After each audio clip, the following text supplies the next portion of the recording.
या मूर्त्या आम्ही घेऊन फिरत आहोत. ते पण कशा? कुलदेवता आहे, कुलदेवता. हट्ट हट्ट दिलेला आहे. आणि हा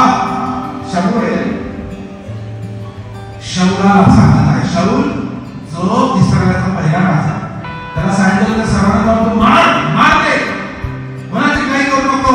याने काही घेऊन आला ती जनतेच्यातून. त्यामुळे देवाला राग आला. देव म्हणतो हट्ट हिंदू हट्टी.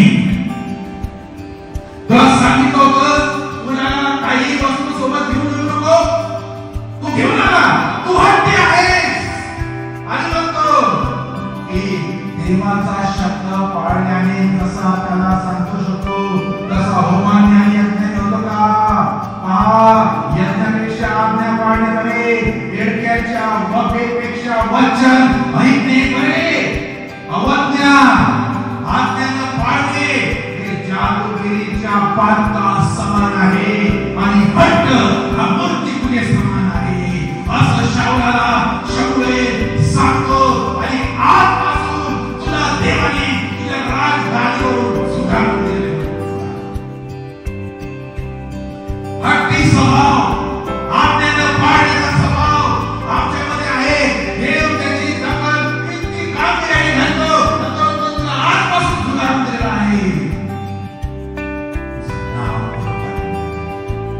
सोपी गोष्ट नाही. आमच्यामध्ये हट्टी स्वभाव असेल, हट्टीपणासारखे गुण असेल, वचन ऐकण्यासारखे गुण असेल, आता आम्हाला ते देवाच्या प्रकाशामध्ये समक्षतेमध्ये सोडून द्यावे लागतील.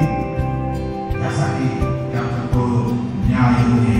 दुसरं पातळ दानाच्या जीवनात म्हणजे अडखळ हा वाटेतला मार्गातला साप, वाटेतला नाग. खबर वाटेमध्ये गुपचूप दबाव बसलेला आहे.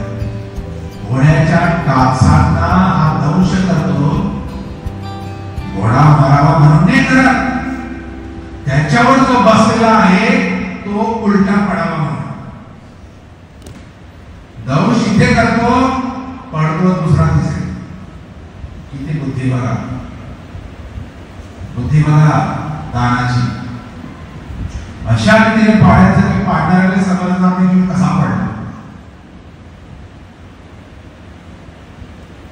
ही वृत्ती जर आमच्यात असेल, एक हट्ट, दुसरी अडखळ.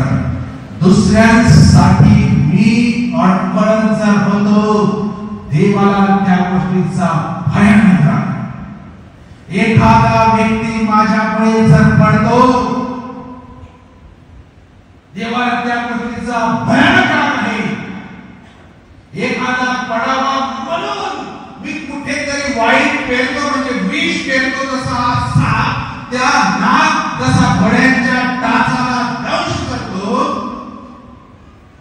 तसं मी एखादा व्यक्ती पडावा, माझा दुश्मन असेल, मला न आवडणारा असेल, त्याच्याविषयी मी गैरसमज, चुकल्या चाड्या, तो आध्यात्मिक रीतीने, मोरल रीतीने डाऊन व्हावा, पडावा, नावनी व्हावा, त्याची चीकू व्हावी, त्याची बदनामी व्हावी, त्याला एक वाईट टाकण्यात यावं, असे मनसुबे घेऊन मी जर या नागाप्रमाणे, या सापाप्रमाणे मी दंश करतो, एखाद्याला उलट पाडण्यासाठी येतो, आमचं नाव त्या शिक्कावर देव काढून टाके. वाचूया मत्तई 23